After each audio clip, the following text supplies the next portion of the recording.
back. We're the Book Mavens. I'm Amanda, she's Rachel, and you're joining us for our summer project where we are reading the Temeraire series by Naomi Novik. And this week we read book 4, Empire of Ivory, which Rachel has gotten these beautiful editions, and you can see they at least give you a little clue and a beautiful illustration of a dragon on here. All right, Rachel, tell them where we left off in the story. Well, we left off with people just fallen out of the nets from the dragons, all the Prussian soldiers. So they tried to get to safety. I mean, I think they lose a lot. Over the 1,000 or whatever. I think 600 and something at least make it. Right. And then it's sad though. Then you take the ones who didn't fall off in transport in the battle and the ones who were just smothered in the nets. Because then they talk about the ones they were actually able to bury. It's brutal. It's very brutal. It's brutal. But they're back in England. But then we find out why the dragons didn't go to Prussia to back them up. So originally when we talk about, or when we were reading the scenes where they're traveling to China, Temeraire falls ill. And the Chinese cooks on their stops, from which they're coming around Africa, end up with these mushrooms that they cook for him that are very pungent. Yeah, they smell terrible. And to treat what they think is just a cold. And so Temeraire recovers, and they don't really think much about it after that and whatnot. So they return to England. Turns out all of these dragons, like a plague that's affecting these dragons, and they're dying. And they're dying in just horrible wasting, just away, suffocating. It's just terrible. It's brutal. So Temeraire comes back and he's like, where are my friends? They don't find out about it for a while. They don't find out where they're being kept. I mean, his friends Maximus, Lily, those dragons, they're all in the sand dune where they've just kind of left them to die, because there's nothing that can be done. So all they're doing is they just have this skeleton crew of dragons left, and they're even calling up the ones that are sick, but they can just still fly okay. Give the appearance that they're still doing patrols to try and keep the French in the dark regarding the sickness for as long as possible. And so that's what our situation is for the majority of this book, is trying to figure out a cure and how to treat the English dragons. So we end up going to Africa. Meanwhile, the entire time, because they discover that Temeraire is immune. Yeah, he doesn't get sick. Well, they thought he's going to get sick, and he doesn't. Yeah, but they're like, how could that possibly happen? And then that's how they navigate it down to we have to go back to Africa to figure out what it is you ate or did or and if we can recreate it. Yeah. So they're trying different things. The doctor makes Temeraire eat all kinds of weird stuff, makes him a little sick. Sometimes the several times. Yucky. But Temeraire the trooper, he keeps trying. He's like, I'm not that bad off, and then you can just see him. He's like, ugh. But there are some fun times to be had in England, even though they're struggling to try and figure out how to help the dragons. We still have a Skirka, who was such a joy, such a treat in the last book, and so she has just continued to grow. She irritates Temeraire so much. And so Temeraire has these big plans for these pavilions, and he's talking about, with the pavilions, in order to maintain the health of the dragons, well, you could put fires underneath them, help keep them warm so they're not laying on the ground. He's come back with very grandiose ideas of how these dragons should be treated, cooking the food and preparing them and everything. And so that his Chinese cook is trying to get all the spices he can, and these Brits are like, how are we supposed to afford these very exotic spices? It's a whole thing. But Skirka is like, where is my pavilion? Yeah, I want a pavilion. I want one. And they're like, sweetheart, and then Temeraire's you literally steam and shoot fire. We cannot build you something made out of wood. Temeraire's like, you have to have capital. Lawrence is building with capital. She's like, okay, I need capital. How do you get capital? She's just like, oh yes, no, very enterprising. Well, we do find out later on in the book how she decides to get capital. I mean, she basically becomes a privateer. She certainly does. She's like, I would say pirate, but she's got permission, so she's a privateer. Yeah, so she so got her capital with herself, and she does have her pavilion made out of brick. Oh, and there's the ones where the feral dragons that have come and joined them in England. There's a scene where Jane Rowland, who's now in charge of the corps, she's the admiral. She brings in this big brass disc and presents it with all this ceremony, and brass is worth nothing, and Temeraire's over there with this big platinum disc, and he looks at it and he goes he's kind of, you can see he's kind of jealous of it. And Laurence is like, my dear, it's worth nothing. He goes, yeah, you're right. It is kind of big though. There's another good Jane Rowland scene though with Escurica. Escurica's being a pain in the butt. She won't hold still long enough for a full harness. She's being obstinate. She only wants to follow orders that she approves of. She None of thinks the are kind of good like orders. drudge work. She doesn't want to patrol. And so Jane Rowland trots out in her full on Plumed hat. I mean, with like orders, with like tassels hanging off it, and like kind of gives her the business and made it seem very important. Uses lots of big words. Oh yeah. And so made it where she's kind of being honored, and she just and very temporarily. She's like, well, I mean, if you can't follow orders, even the ones you don't like or think are boring, I mean, we'll just have to send Granby off to take care of you. And there's a part, something about it's like the sister's like, Granby, do you want to do that? And she's like, of course he does. Of course he wants to stay with me. She like wraps herself around him, and he's like boiling like a lobster. I know, because she's like, yeah, she's like steaming. He's like, can't take them. You know, they are very possessive. Temeraire is very possessive of Laurence too. That's so true. And it's sweet to see Granby's relationship with her developing, because when he was little enough, Temeraire would like get in his lap and like do that stuff too. And he's quickly not able to do that anymore. But it is still so funny how they nudge and like, you know, push him around to get him, you know, to hold up on him. But it's very funny. It's so entertaining to see. But then at the same time, you're juxtapositioning it with you're reading these horrifyingly just the way that they're just watching the dragons, and the way that they are having to like care for them, and the captains. I mean, it is just devastating. It is so devastating.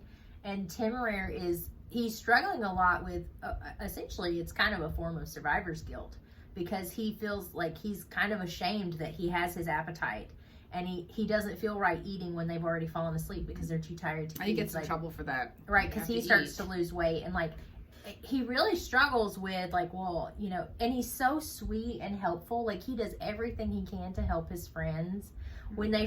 So they decide they're going to take all the sick ones to Africa, because they're like, well, maybe even it's just the warmer climate. Let's try There's like 6 or 7 of them that they take on Tom. The Allegiance. What's his name? Riley. Tom Riley. I want to call him Ripley, but that's not it. It's Riley. But there's this so sweet scene when they finally get to Cape Town. They're trying to get the dragons off the boat, and they're just so weak that it is a struggle for them to even fly short. And Temeraire he's like, I can carry Lily, and they're like, no, boo boo, you cannot. She's like 2 times your size.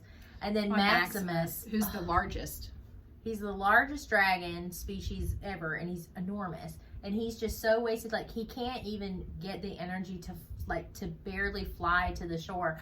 And Temeraire's like, let's swim it. Yeah, he gets in the water and he's like, we can do it. I'll help you. We can swim it together. And he gets Maximus in the water, and Maximus barely makes it out of the waves. Like his tail, it describes his tail still bobbing in the waves because he's just completely collapsed and fallen asleep.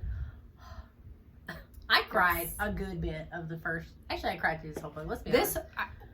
This book, thus far, because it's only the 4th one.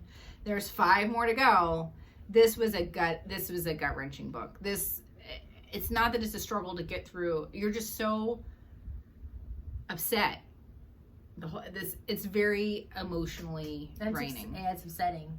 You're just brutally confronted with the realities of a lot of this history, and it just because they're in Africa. I mean, they end up in a fort in Cape Town, right? And they're they've run out of people to enslave on the shoreline, and so this is when they're starting to push inland.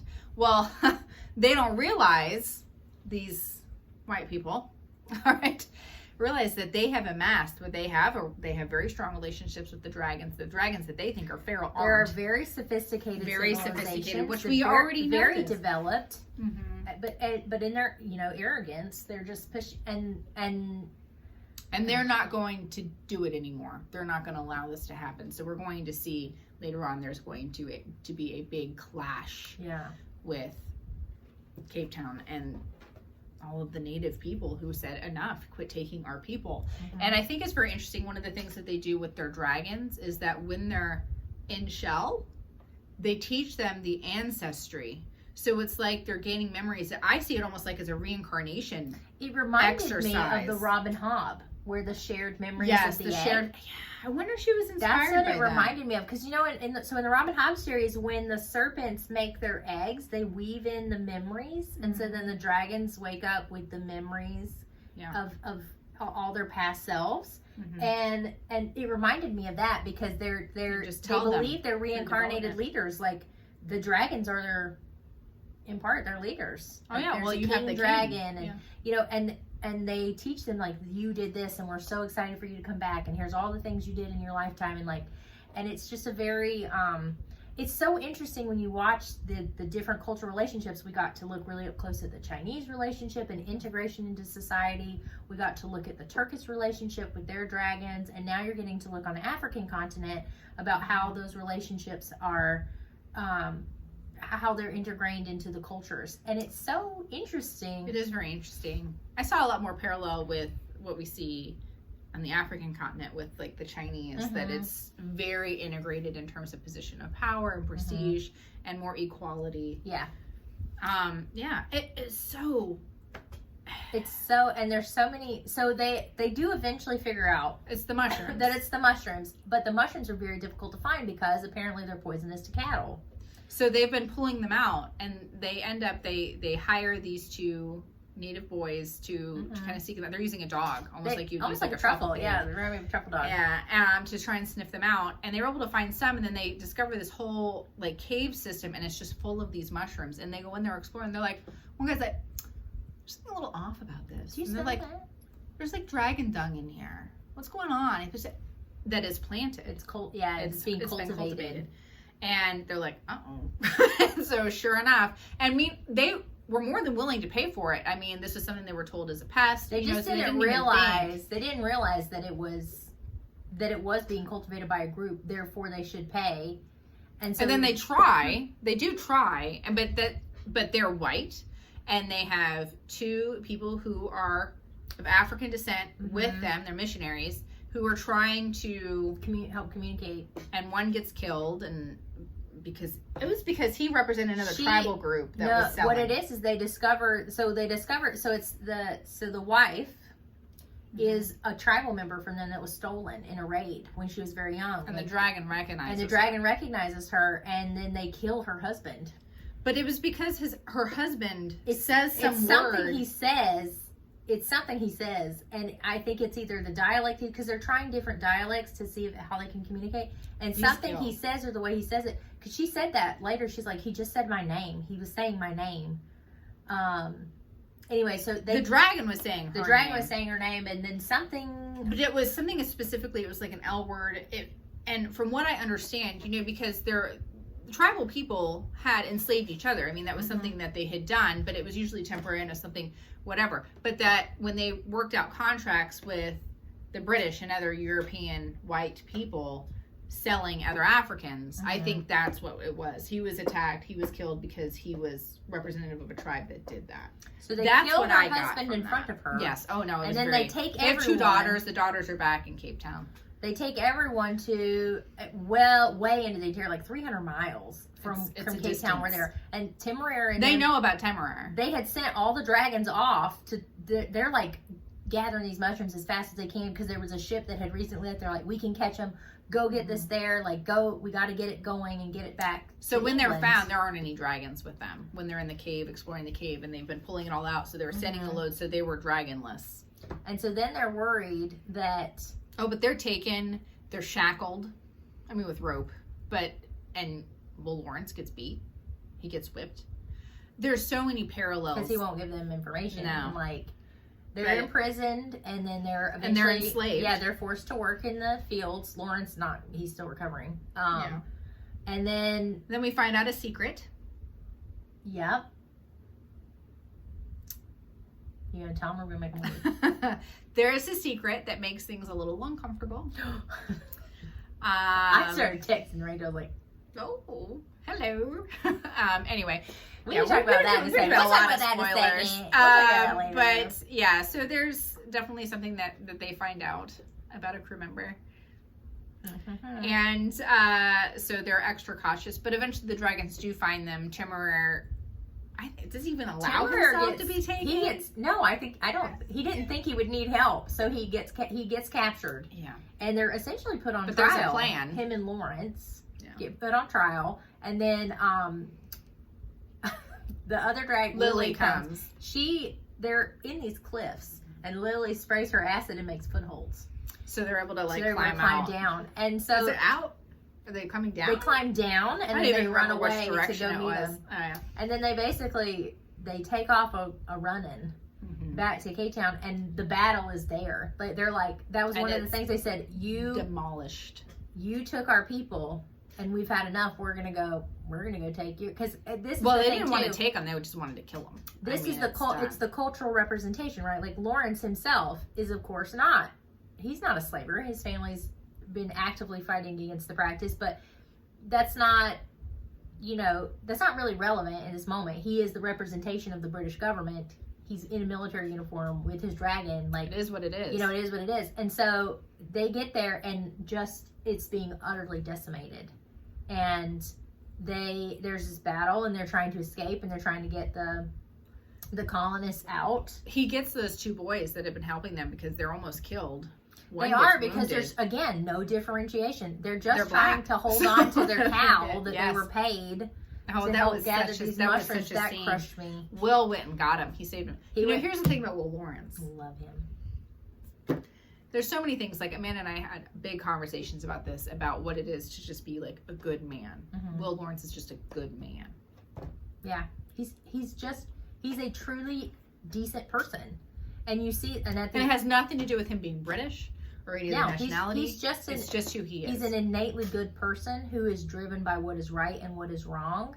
And like, he has his moments where he's very misguided about things, and you're like, no. But he learns every time. And he apologizes too. Like, it's not even that he just like, he knows he did wrong and he moves on and he does different. He always tries to make right with whomever it is that he's wronged. And that's a wonderfully written character. Gosh, I just love him. But that actually ends up at the,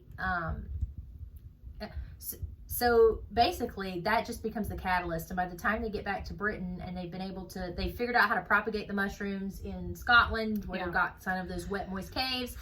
And then, so all of the dragons are on the ports that they've holding are falling. They've lost all of it, because they didn't stop there in Cape Town. They went and systematically, drove them out, and not just the British, the Dutch, Well, they were on the coastline where they came because they ended up with with slave traders at some point in time. These two, and Laurence let them all free. He made them free all the slaves, and he's like, we're not going to do this.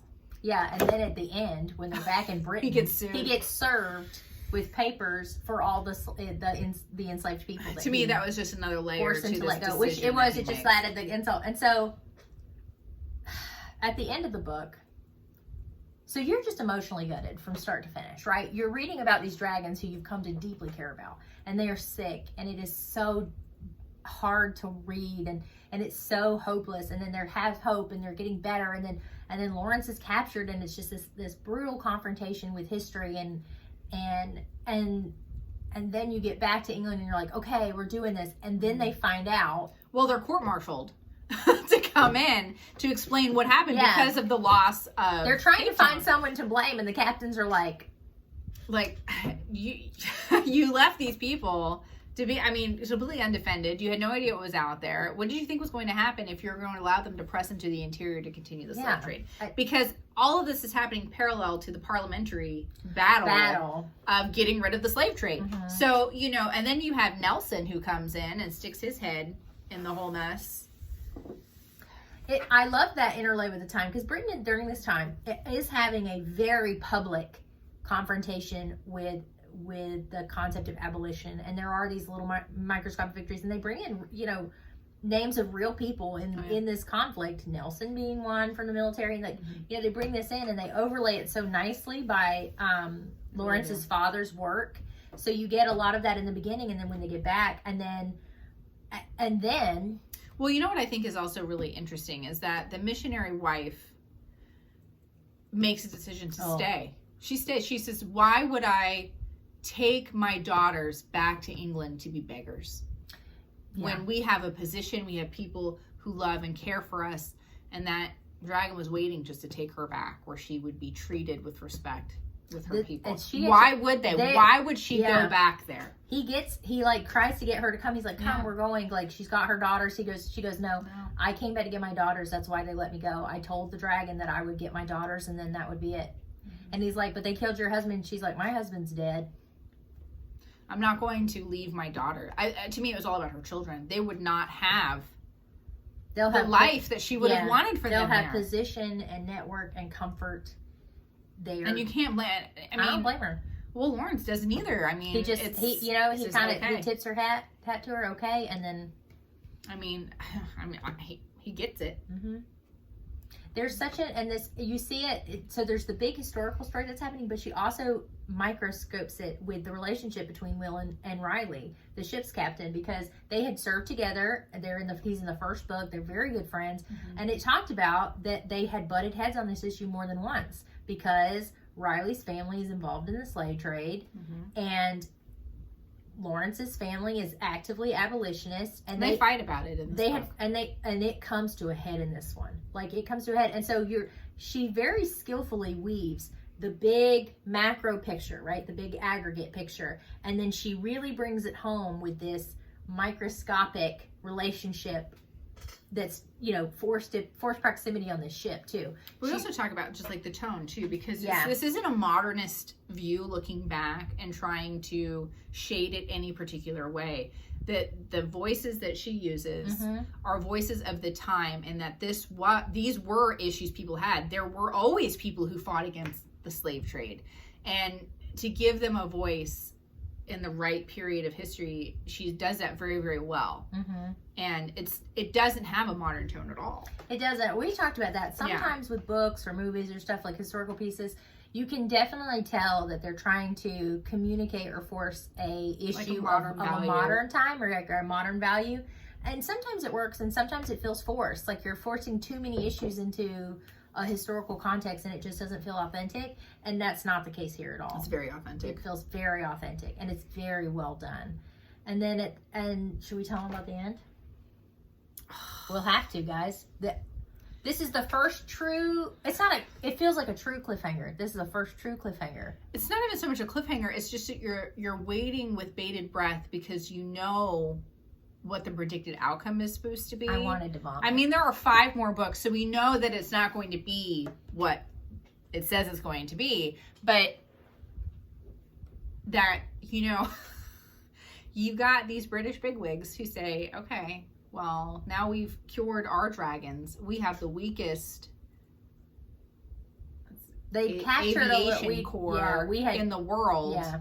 And now, yes, that they had captured a little French dragon. They exposed the French dragon to the sick dragons, got it sick, and then send it back. It's biochemical warfare at its finest. This is Columbus giving smallpox blankets to natives. This is what's happening. It's and Laurence's Jane Rowland is there. Jane Rowland she pulls a sword on him. She's like, that is not okay. How could you do this? And Laurence is only thinking about, because he's been traveling everywhere. He sees the reach Napoleon has, and everywhere Napoleon is, and all of his allies are people who are kind of forced to serve for him. How it's just going to spread, and that this is going to be a global event. Yeah, and it's just the magnitude of it, and And Temeraire says, no. Temeraire says, this is not. They have to be warned. I'm going to, you stay here, Laurence. But I can't. I have to do this. And Laurence tells him, no. You will not go without me. And he goes and he steals those mushrooms, and they go. And they travel to France and give them to Napoleon and tells him what's happening. And then that's treason. Yeah, and he knows it is. And then he says, and then Napoleon, of course, tries to recruit him, and then says, "Well, I won't make you do anything you don't want to do. Let us reward you. Let us give you this retirement. You can live with Temeraire here. We'll keep Temeraire." Like, he tries all these things to cajole him, and Laurence desperately tries to get Temeraire to stay. But Laurence tells Napoleon, he's like, I love my country. Even though I believe wholeheartedly that this is wrong, but I love my country and I've committed treason and I will go back and face the consequences of my choices. And you're Temeraire won't stay. He literally says he'll be stretched out next to him. He won't leave Laurence. And he says, and I know they will try not to execute me because I'm a valuable dragon. But I love the visual. He says, I will lay out in front of Parliament every single day till they change their mind. And they execute me too. Yeah. It's really... And that's where it leaves you. And because Laurence says that. Laurence says to him, the last... about him, that they would put him in the breeding grounds, and Laurence says, if you don't physically see me, then I'm dead. Because they'll lie to him. Because they already tried to lie to him. They've done that the first time when they tried to get him to accept a different person. They told him, like, well, he doesn't want you, blah, blah, blah. So he knows that he'll lie to him. And Laurence says, if you don't see me in 6 months by New Year's, you need to leave because I'm gone. Yeah. If you don't physically see me. And see, Temeraire can't see and they set that up. And that's where it leaves you. He's literally being escorted that Napoleon says, I'm going to make sure that you get across, and then you do what you need to do. Because that's the only thing he really has left to do. To give. Him. And it's... So that's where we're left. That's where you are. Is that he's going back to face the music for this decision, this moral decision he he's never should have had to do. He's going to be tried for treason. And he says that to Temeraire, he goes, please don't come. I'm going back to be hanged. Yeah. And it's so... This book was hard. I'm gutted. Because you're just left because now what? You know that somehow something's going to happen and get him out there. But we already see how good Naomi Novik is about setting the stage and about you really being in it. And we just know there's going to be suffering. We know we're going to have to suffer alongside. It's so fundamentally part of Laurence's personality, right? It's duty. To have to pay this price that he never should have had to pay. It is loyalty to country. And so Laurence is going to have to pay a high price no matter what happens because Laurence has betrayed his fundamental foundational value, which is duty to country. And he did it willingly. He knew what he was doing when he did it, and he knows that. Allow those but this is going to fundamentally dismantle Laurence. And I know she's going to find a way out of it, but I am crushed. I'm scared to go on that journey. I know I'm nervous. I'm very nervous about it just because I know it's going to be brutal and I know I'm going to be sad. I know I'm going to be angry. I feel like this whole thing has made me angry like the second City or Brass book did, where you're just like, nothing, why? Nothing is good. Nothing is Everything is miserable. That book was this. Yeah, you're right. This reminds me of that. And it's just, I'm going to go on because I want to know so desperately. But there is also a part of me that, like a self-preservation, emotional part of me that just says, no, don't do it. But I don't want to end our conversation on something so dark. But I really want to talk about the women in this book. Okay. I know where you're going with this. Because we already know from the first book, Laurence gets quite an eye-opening experience in terms of how women are treated in the Corps. That it's definitely more of an equality position. Long Wings only take female aviators, captains. And so... So we've already seen it set up where he does kind of have this long-standing, very casual relationship with Jane Rowland. When they're together, then they, sleep together and whatnot. They're together. But, yes. And there's a mistake that's made where Laurence's father is left questioning little Emily Rowland because she's part of his crew, right? We know this as maybe that is Laurence's actual daughter, and Laurence can't so awkward talk about everything because women's roles in the Corps are they're super secret, so he can't really say much. He's kind of has insinuated that he's somehow her ward in some way, as overseeing her education, and his father's like, but why? Why would you take on this role? And he's trying to be supportive. And then there's this weird interaction with his mother, sends him a letter and sends a string of garnets, I love how she's like, I just saw this little bauble. It's a full-on garnet. It's a garnet necklace. It's gemstones. Yeah. She's like, it's just because they don't know, but it's just so interesting because it's so formal, it's so stilted, this relationship they have. And they're just always at odds and ends. And it was just really cute. But there's So a situation that arises is with Catherine Harcourt, who is Lily's captain. And she ends up with an eggo that's prego. With an egg, as Lily calls it. Yes. Like, how's the egg? It's really and cute. Catherine, who's having a lot of morning sickness, she's like, forget She's the egg. just sick all the time. And This is the worst. But it's Riley's baby. So she slept with, apparently on the travel. There's not much to do, I guess, on a boat. It's fine. But, I mean, which to me is just so funny because then when he finds out about it, is just totally flabbergasted. It's like, do you not understand basic biology? Here's my thing too, but like, Lawrence has the same moment. Because, yes, like, they're she just goes, so dumb. He just immediately goes, oh my gosh, Oh. Jane. Like, sir, this has been going on for several years now. Like, So Riley is just like, well, she has to marry me. And Catherine's like, nah. no, I don't really want to. Like, this baby's going to be in the core because that's what they do. They have these generations because the dragons live for hundreds of years, like 200 years or so. Mm-hmm. And So Catherine has the no family children, left. I do think that's worth noting as well. Catherine's family is like, she was an only child and both of her parents have already passed. Like, the core is her life. That's it. Lily is her life.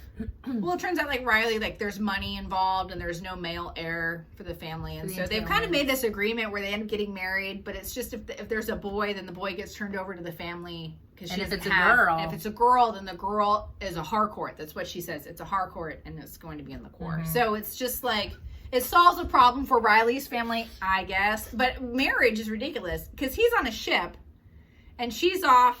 Yeah, they'll wherever. see each other maybe once a year. Maybe. Can we talk about That's why though, none of them get married. when they get married? Okay.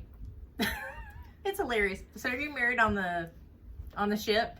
And it doesn't occur to her to get a dress, and it didn't She's occur to in Riley that she trousers. wouldn't. And so he's like, they're both like, There's just surprised. so not. And then when he says, "Is there anyone who objects?" Lily pops her head over and goes, "Can I?" And Lily goes, and Catherine's like, "You absolutely cannot. Sit back down." It's just silly. Like, Catherine is like, well, he could always divorce me later. Yeah, Like, she's totally just- cavalier. Because And it's Laurence a very is different like, attitude in the core. what is happening? So Lawrence goes to General and he's like, do you want to get married? And she just laughs at him. No. Like, no. And she Why? just treats it so casual and keeps on with her conversation like he didn't say It's anything. whatever. And so I just love that because in this time period where women don't have a lot of autonomy, that these women, are at least allowed freedom from a traditional female role. And I like that. I don't like for Catherine Harcourt. I do feel like she's bullied into the marriage where she's kind of saying, well, there's no other option for you. I don't like seeing women forced into a corner because I don't think that that's right. They weren't married. They slept together. Well, that's it. And here's the thing. It's a very difficult. Lawrence has had a hard time with Riley this whole time because of their they have to set it views aside about to solve this problem. And they do have to set it aside and Riley, because this is the thing, Riley has not and never approved of female officers of any form. Like, he'd already found out about this from the previous trip. Super awkward. And Lawrence knows this. So he knows that this was just an opportunity thing, as well intentioned as it, whatever. But anyway, so like Riley and Lawrence have to have, it's just so interesting because Lawrence is like explaining to his past self, because his past self is Riley, like, I don't understand why she won't marry me. Like, she's whatever. And Lawrence is like trying to bridge this. It's almost like he's trying to bridge his two selves, which is interesting. His internal dialogue is really interesting, but like, the scene at the wedding for me was Lily, which, is anyone who objects, like, can I? There are some good moments. There are just so many moments that are just so incredibly tragic. I just didn't want to end our episode on That's so true. on the very tragic part. My favorite lighter-hearted one is with Maximus. So when Maximus first starts to get better and they're still in Cape Town, they're all like awoken one night by all this commotion, and they look and they run out of their tents and they see Maximus trying to sneak back over the fort wall, and he's got an ox in his mouth, and then he like sees them see him, quickly swallows the oxen, and then proceeds to pretend like he doesn't know what they're talking about.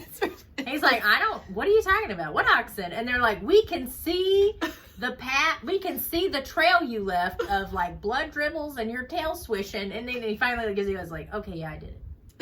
And then they're like, well, why didn't you just wait? We would have given you, and like his captain is just so relieved that he's getting better. He's like, I would have given you anything you wanted. He goes, well, you haven't been sleeping good. And, I didn't want to you've been disturb losing weight. And I anyone. didn't want to disturb you. And it's just like, everything the captain has been saying. It's just such a role reversal in that moment. But I just love, you can just see it. This enormous dragon creeping over a wall, sees them, and then quickly, you can just see it. It's so visual, and that's what I'm saying, is like, I want fan art. I want a t-shirt that has Maximus on it.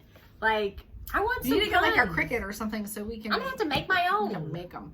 Darn it! It's like the TikToks do. I kept looking for the and I made my own. I might have to, cause Temeraire wear. I keep it my label. That would be amazing. All right. So that is the 4th book in the Temeraire series, Empire of Ivory. So the next book, we're going to pick up and find out what happens to Laurence, because he's going to go back to England after he's essentially committed treason, and that is called Victory of Eagles, the 5th book in the Temeraire to see season. what that dragon will be, since we get Yeah, a new she's dragon kind of every cover. It's looking a little rough on the. A lot of them kind of have little holes. Yeah, though. little things. Yeah, see, like The dragons are really, we'll see. So next book is see. Victory of Eagles.